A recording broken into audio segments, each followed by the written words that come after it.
हरियाणा में टीबी के सबसे ज्यादा रोगी मेवात जिले में हैं। कोरोना काल में बहुत कुछ बदलाव हुआ। इन बदलावों से खासकर कोरोना महामारी की वजह से मास्क लगाना तथा सैनिटाइजर इत्यादि के इस्तेमाल से टीबी रोगियों की संख्या बढ़ने के बजाय कम होने के आसार हैं। इसके अलावा कोरोना तथा टीबी रोग के कुछ लक्षण आपस में मिलते हैं, जैसे खांसी, बुखार इत्यादि। लिहाजा कोरोना जांच के साथ साथ टीबी रोग की स्क्रीनिंग करने पर भी विश्व स्वास्थ्य संगठन अब डॉक्टरों के साथ मंथन कर रहा है। जिला टीबी रोग विशेषज्ञ डॉक्टर प्रवीण राज तंवर ने पत्रकारों से बातचीत के दौरान कहा है कि विश्व स्वास्थ्य संगठन ने अलाफिया सामान्य अस्पताल मांडीखेड़ा प्रांगण में बैठक की। बैठक में जिले की सभी पीएससी के अलावा अन्य अस्पतालों के डॉक्टरों ने भाग लिया।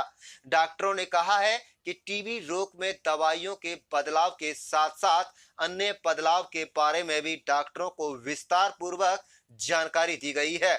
आप देख रहे हैं नूह से लियाकत अली की रिपोर्ट। मीटिंग कम ट्रेनिंग है जिसमें मेवात जिले नूह जिला से सभी प्राथमिक स्वास्थ्य केंद्रों के इंचार्ज सिविल हॉस्पिटल के हर विभाग से एक डॉक्टर को बुलाया गया है, जिसमें WHO कंसल्टेंट जो कि स्टेट हेडक्वार्टर पंचकुला से आए हैं, वो टीबी MDR जो ड्रग रेजिस्टेंट टीबी है उसके बारे में कोरोना के साथ उनकी स्क्रीनिंग कैसे की जा सकती है, क्योंकि टीबी और कोरोना में कुछ लक्षण हैं जैसे खांसी, वो समानता है, क्या नए बदलाव आए हैं, कुछ ऐसी दवाइयां हैं जो पहले बहुत सीमित लोगों को दी जाती थी जिनकी कीमत लाखों में है। अगर मैं एग्जैक्ट कहूँ तो कुछ गोलियां ऐसी हैं जिनकी एक गोली की कीमत 5-5 हज़ार रुपये है, वो अब हर पेशेंट के लिए उपलब्ध हो गई है। इस तरह की नई सूचना और नए ट्रीटमेंट प्रोटोकॉल्स हैं।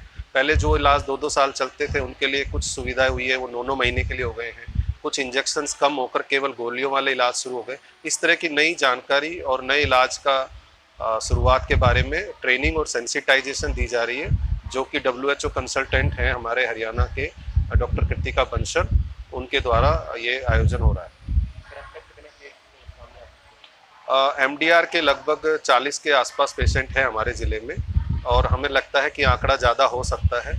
थोड़ा सा जांच और जागरूकता की ज़रूरत है, क्योंकि कोरोना की वजह से नल्लड़ में थोड़ा सा इस बार पेशेंटों का आना जाना कम रहा। हो सकता है उसकी वजह से कुछ 10-20 मरीज़ हमारे ज़िले की बजाय कहीं अन्य ज़िले में डायग्नोज हुए हैं। क्या कोरोना की वजह से मरीज बढ़े? नहीं, ऐसा कुछ हमारे सामने अभी तक नहीं आया है, और हमें उम्मीद है कि कोरोना काल में लोगों ने मास्क लगाया है, सैनिटाइजेशन किया है, तो टीबी के मरीजों की संख्या में कमी ही आई होगी, बल्कि जितने भी इन्फेक्टिव हैं, जिनको हम लोग संक्रमण वाली बीमारियां बोलते हैं, उनमें कमी ही आई होगी, ऐसा मेरा मानना है।